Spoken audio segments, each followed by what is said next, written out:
Assalamualaikum warahmatullahi wabarakatuh. Halo semua, kembali lagi di channel Raider Manhwa. Kali ini Mimin akan melanjutkan sebuah komik yang berjudul Sang Iblis Penguasa Mutlak. Dan apabila kalian masih bingung dengan alur ceritanya, kalian bisa cek deskripsi atau langsung saja menuju playlist yang ada di halaman channel ini untuk memulainya dari part 1.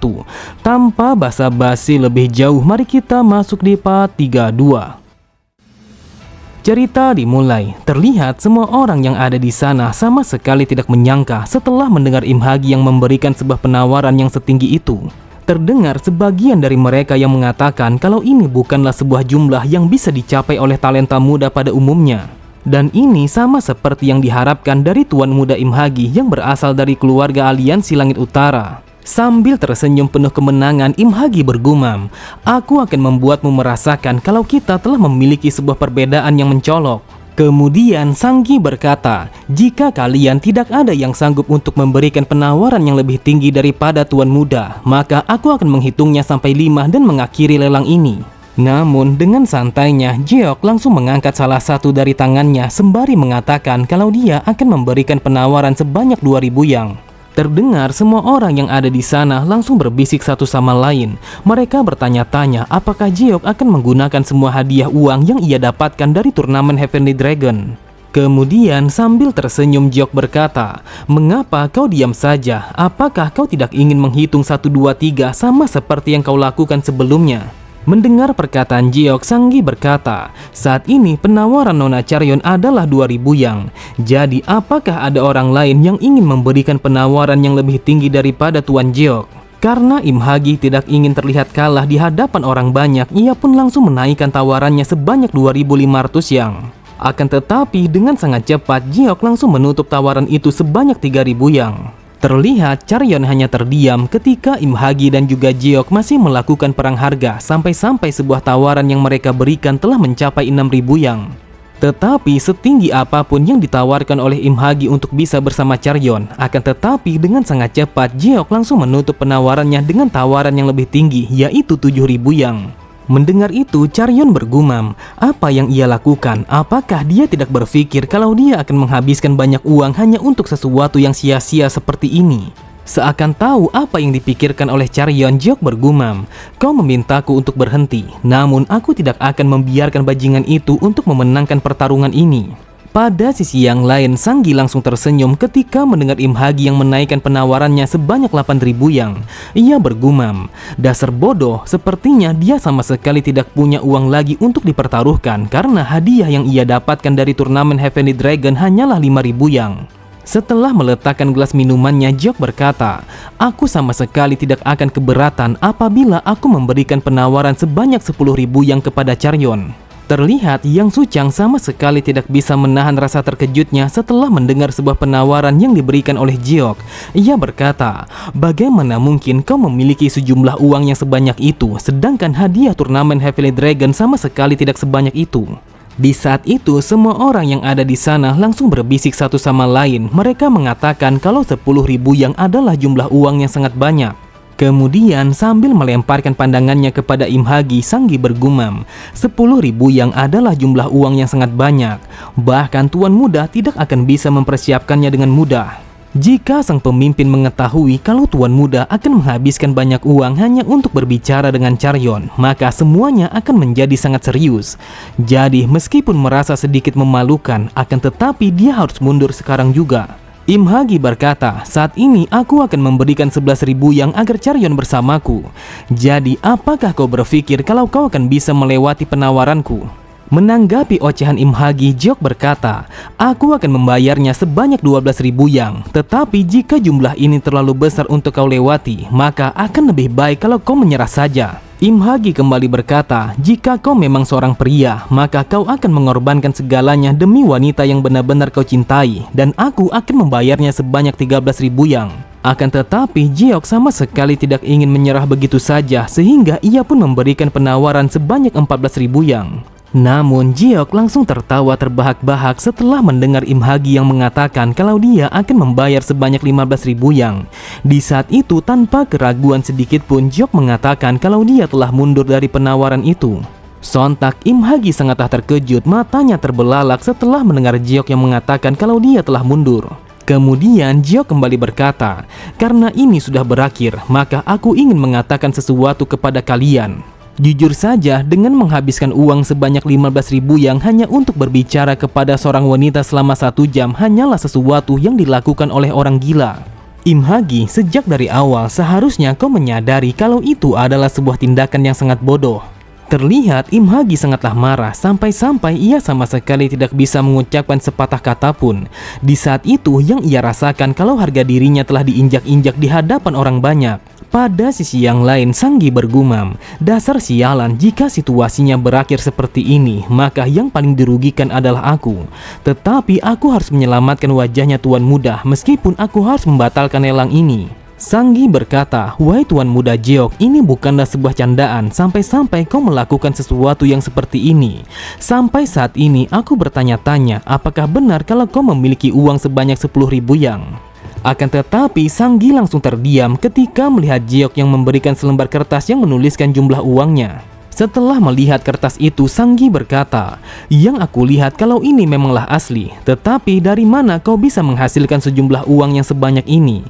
Tidak peduli sehebat apa seni bela dirimu, namun pada usiamu saat ini hal itu sangatlah mustahil."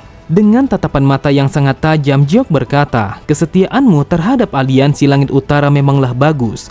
Tetapi entah kenapa aku merasakan kalau kau memang sengaja menantangku untuk melakukan sesuatu. Jadi apakah aku harus menjawab semua pertanyaanmu ini?"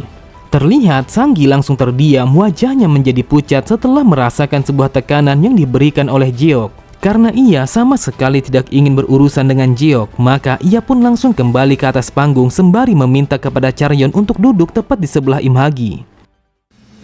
Beberapa saat kemudian, setelah menyelesaikan tugasnya, Sanggi langsung kembali ke ruangannya. Lalu sambil meletakkan selembar kertas, ia berkata, "Akhirnya tugasku sudah selesai, tetapi aku harus cepat untuk menyelesaikan semua ini sebelum Dragon Phoenix menyelesaikan pembicaraan mereka." Jujur saja, aku sama sekali tidak menyangka kalau Jalang itu akan mendapatkan sejumlah uang yang sebanyak ini, sedangkan dia sama sekali tidak memiliki apapun untuk dibanggakan. Tetapi mau tidak mau, aku harus memberikan setengahnya uang ini kepadanya. Akan tetapi tanpa ia sadari, terlihat Jiok telah berdiri tepat di sampingnya sembari berkata, "Apabila kau telah berhasil mengamankan setengahnya dari uang ini, maka Im Hagi sudah pasti akan merasa senang." Seketika itu juga Sanggi sangatlah terkejut karena ia sama sekali tidak menyangka kalau Jiok telah berdiri di hadapannya. Dengan santainya Jiok berkata, "Bukankah kau mengatakan kalau sisa uang dari lelang itu akan kalian berikan kepada orang-orang yang sangat membutuhkan?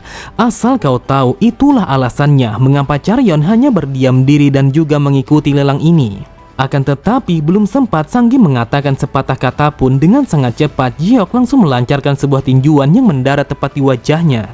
Bahkan saking kuatnya tinjuan Jiok sampai-sampai ia pun langsung tersungkur ke atas lantai. Sambil menahan rasa sakitnya, Sanggi langsung berteriak dengan sangat keras untuk memanggil semua penjaga yang berada di luar ruangannya. Mendengar itu, Jiok berkata, "Asal kau tahu, saat ini tidak ada satu orang pun yang bisa mendengarmu karena aku sudah membuat mereka menjadi tidak sadarkan diri. Hal ini sangatlah menyedihkan apabila kau berpikir kalau kau akan bisa menggelapkan uang itu tanpa diketahui oleh orang lain." Setelah mengatakan itu, Jiok pun langsung menginjak tangan Sanggi dengan sangat kuat sehingga membuatnya langsung berteriak kesakitan. Kemudian Jiok kembali berkata, "Apakah kau ingin tahu dari mana aku bisa mendapatkan uang yang sebanyak ini? Aku telah mengambilnya dari para sampah yang sepertimu, yaitu para bajingan yang melakukan segalanya untuk menutupi tindakan jahat dari tuannya.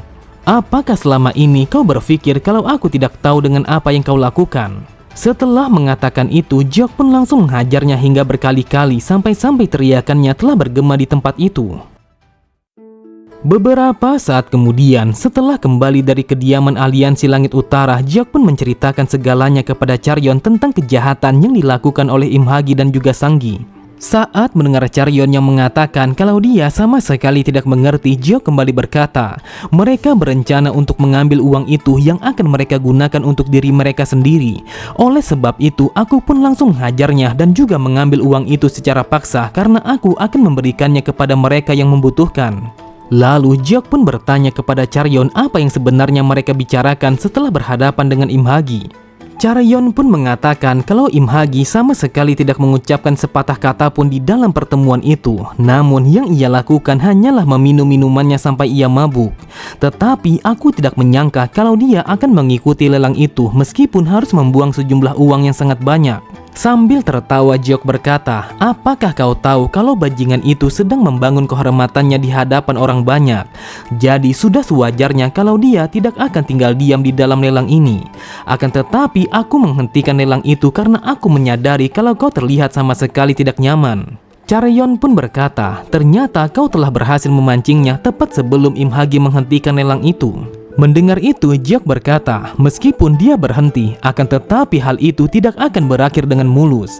Jadi, aku berpikir kalau aku akan meningkatkan harganya sebanyak yang aku bisa dan membuatnya menjadi malu di hadapan orang banyak.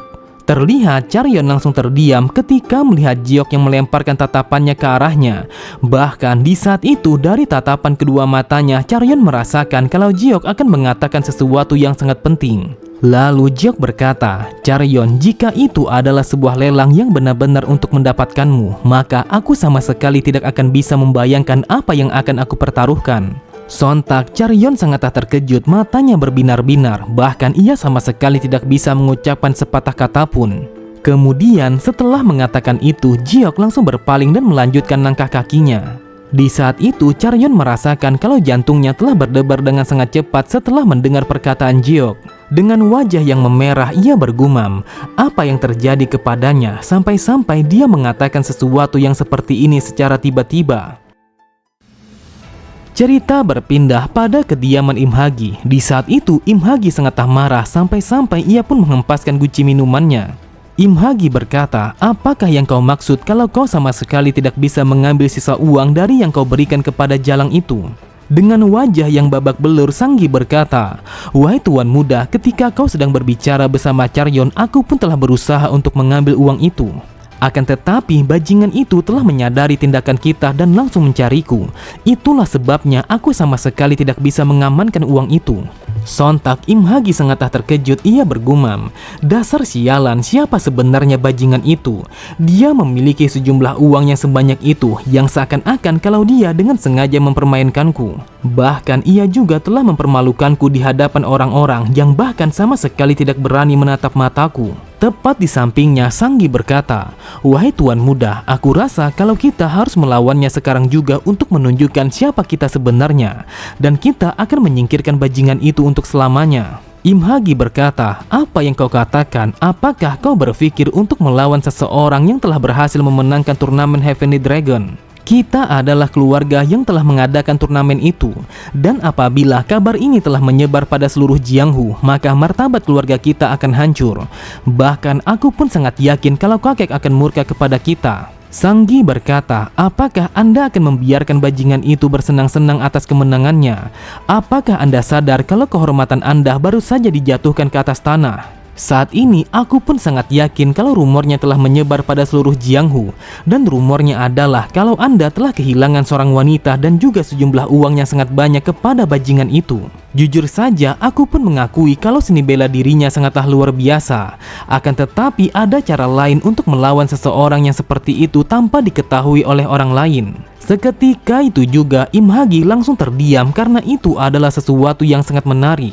Lalu dengan tatapan mata yang penuh bersemangat Im Hagi berkata, jadi apakah yang kau maksud adalah kalau kau telah mengetahui sebuah cara untuk bisa membunuh bajingan itu?